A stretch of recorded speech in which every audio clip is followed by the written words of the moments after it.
We are going home. At least that's the plan for Dragonflight. But what does that actually mean? If you've been a bit confused about the tone of the game, are you going to get what you want? What's going on with who? Who are the key players? What's actually going to happen? So, if you've been wondering what Dragonflight is going to feel like, what stories it will tackle, then today we've got the video for you. As is this month's loot. There's just a few days left on Mage Month, so of course you'll get the print from our game team. And I mean, goddamn, their building is so strong right now. Of course, we have a little narrative through line between all the different months of art, and who knows, we may even be building towards something there. Of course, also the super dramatic Mage class card to adorn your desk, and the golem pin, for wherever you like to put pins. It's the best way to support us. So hit up that link down below, and of course, get ready for June's loot. It is also pretty darn cool. All right, let's go. Let's talk about the story of Dragonflight. The expansion kicks off in the Awakening Shore. This kind of frames the whole expansion. Its elemental energy is back, and it's the first time in 10,000 years that the shores are alive with nature. Quite literally, that is not azurite, that is bioluminescence. Now, all of this energy does include the Jadarin waking up, and of course, they go straight back to their normal thing of killing red dragons. And that's why we're going. Alexstrasza will invite the Horde and the Alliance to go and deal with Jadarin. The red dragons, like all the flights, are against the wall, but they're still in the best position. They were attacked by Vexiona in BFA, but they haven't taken significant casualties since the Cataclysm. But there is a big but here. In the quest Draconic Secrets during Legion, the Death Lord potentially did kill the last brood of the Red Flight. So that does seem to be a pretty unforgivable thing. Alexstrasza is actually hostile to the Death Knight in BFA, so we'll have to see how they thread that narrative needle. So what's the deal with these Maruk Centaur? Well, they're going to be in the Onaran Plains. Now, hunters will actually remember Onara from Talonclaw's legendary acquisition quest. Yep, there's a connection. So she's an eagle wild god and apparently is deeply connected to the Dragon Isles. And here's the bit that's a bit spicy. Steve Denuser told us in the Weaving a Story Spotlight that Onara brought these Centaur to the Dragon Isles over 10,000 years ago.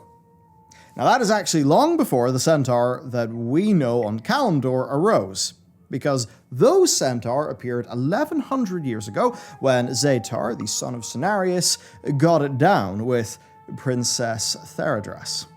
So they were a race created so evil that they killed their own father. They then hunted half the races on the Barrens to near extinction. They're generally a bit of a bad bunch. I mean, the first time we meet the Tauren in Warcraft 3, they are about to get totally wiped out by the Centaur. So we're going to find out what is up with these new Centaur, who seemingly arose much earlier. But like the Centaur we know, when they turned up to the Dragon Isles, they just started to fight with the Greens. That's a fight that didn't last, and then the Greens disappeared. Now, they've been on the Isles for 10,000 years, essentially in isolation. So if they wanted Centaur and an expansion, Blizzard needed a way to get them in, and I suppose that bit of lore is how they've done it. I guess there could be a crazy set of quests explaining that. Now, another race on the plains is the Gorloks, and of course, if you don't remember the war between the Oracles and the Wulvar in Northrend, then go do those quests in Sholazar Basin. But what's interesting, though, is that Gorloks are basically Murlocs that are made way smarter by proximity to Titan technology. Yeah, there's a lot of Titan tech on the Isle, so I very much imagine that something cool is going to go down there. What of the Black Dragons then? Well, Rathian is a big name going in, and he's going to be dealing, of course, with Deathwing's legacy and the generally terrible state the Black Dragonflight is in. I mean, seriously, these guys are sort of that we know of, like the last two dragons, and there's no hope of new eggs. But of course, BFA Island Expeditions is where we did see a brood of hostile seemingly black dragon supremacist black dragons who, they sort of just wanted to claim the Azurite for their own. It's coming from the Earth, coming from Azeroth. Their charge is the Earth, so they basically see it as being their right. Anyway, we do away with them in an island expedition, but they almost certainly have a broodmother out there. I guess we might meet her. There could be some conflict. Again, Dragon Isles stuff has been set up in the island expeditions of BFA, so chances are they'll weave that in. I'm interested to see how they dance around this whole leadership thing. Now, we players are going to be diving into the Obsidian Citadel, reclaiming that from corrupted Black Dragons and Void. Now, the big question, though, is who's going to be the new Black Dragon aspect? Of course, the only ones we very officially know about are Rathian and Abyssian. Abyssian seemingly can't really leave High Mountain or risk corruption, right? There's that whole quest line. And he doesn't really seem like the type who would really want to lead. So there's that. Now, of course, with that corruption thing, like, they may be dead, but it seems we might find some Twilight Dragons in the Isles. Void's not totally out of the game. And then, of course, with Rathian, he seems like the obvious choice. He obviously wants it for himself, but that was questioned by Steve Denuser when he said that someone else may be more worthy of the position. The question is who, and I would say a likely answer is that uncorrupted broodmother, as hinted at by the island expeditions. The big lore that we're waiting for is the true canonical origin of the Emerald Dream and everything that's going on there. We obviously have theories, but I think now is the time to actually find out. Now, we kind of got some stuff from a Game Rant interview, but we don't have any more context. Essentially, ANR, the Titan, ANR, has the closest connection to the Dream, but it was actually Helya who could form planes of reality, like the elemental planes. So I suppose something's going to go on with that. Otherwise then, we've got to be up to date with the Green Dragon lore, so here's what you need to know. In Legion, the Greens nearly fell to Xavius' nightmare corruption. Ysera, their aspect, was corrupted and killed. She, of course, then ends up in the Shadowlands. Now, normally, she'd go into that wild seed, and eventually she could be reborn. It's what happens to wild gods like, say, Ursoc. And she did end up in a wild seed, so I'd presume that would have been her normal fate. But the Anima Drought threatened her wild seed's existence. So when the Winter Queen resurrects her, it is into Ardenweald, meaning that Ysera is bound to Ardenweald, as we know in Shadowlands, and that the Greens need a new aspect. And right now that seems to be Marithra, Ysera's daughter. We see her in the Chamber of the Heart, where she basically is acting as their leader, but she's not been fully empowered as an aspect, and not all think she is worthy. That has been teased to us as well.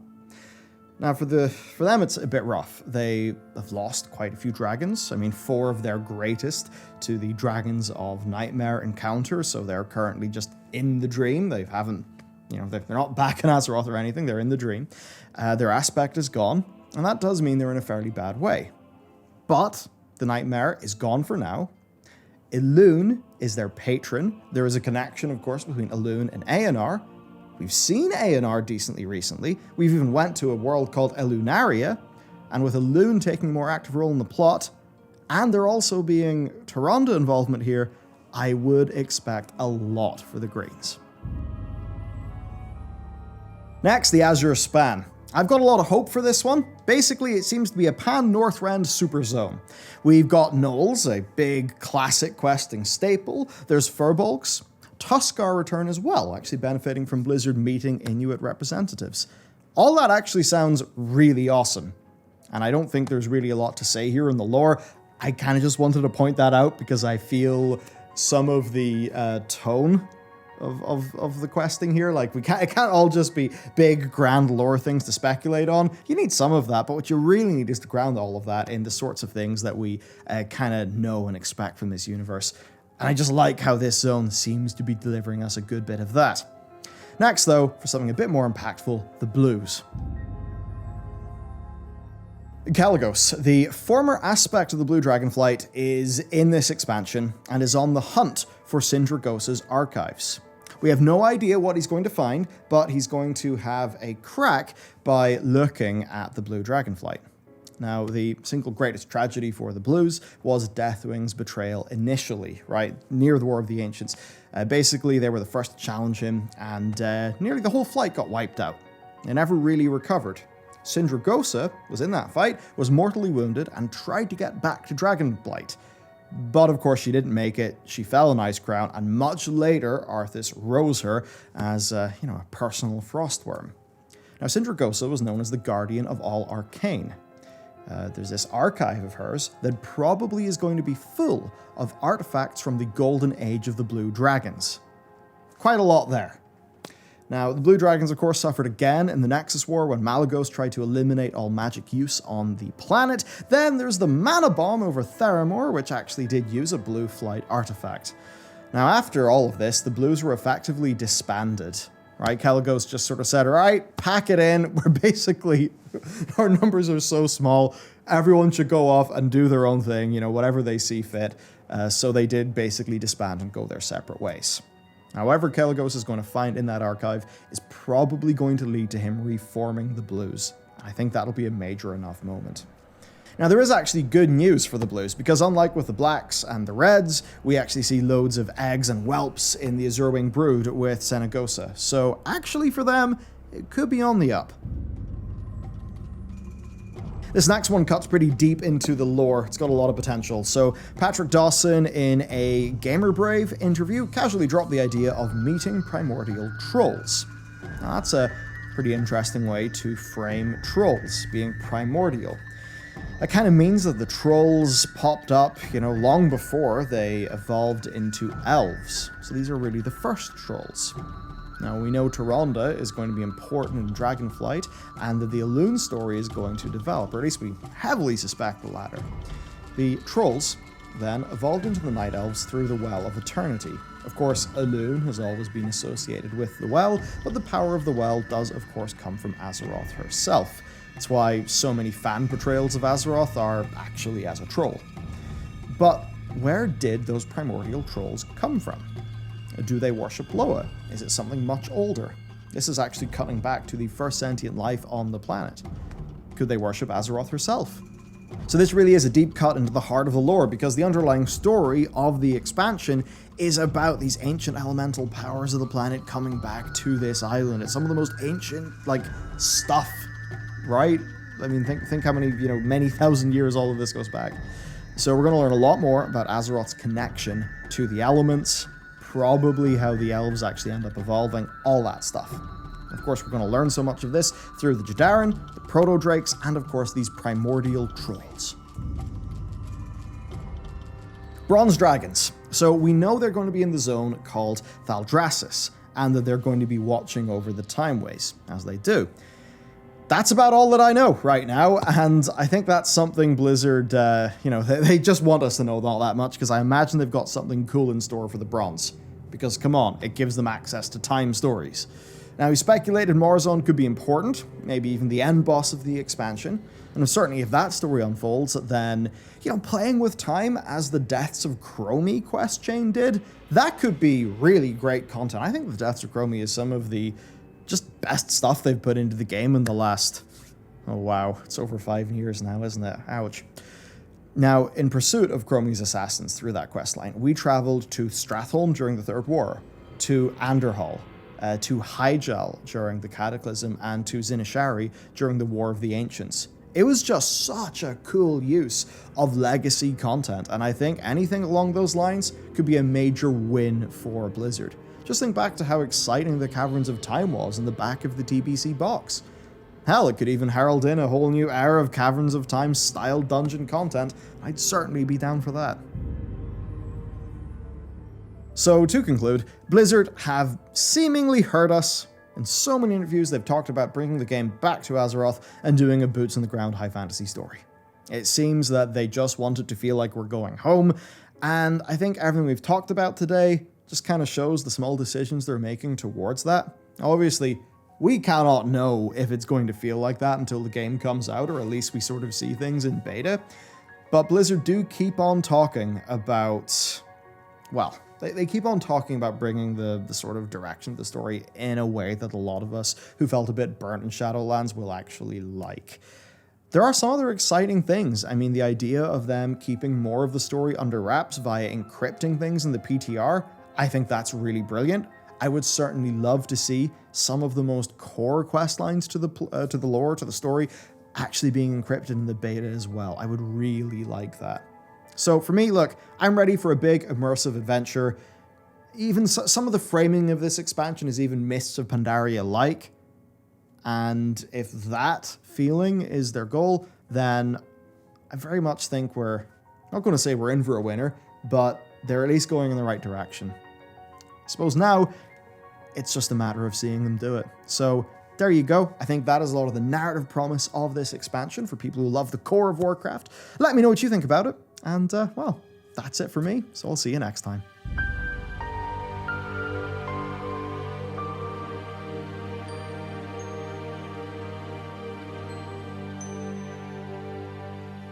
Mm-hmm.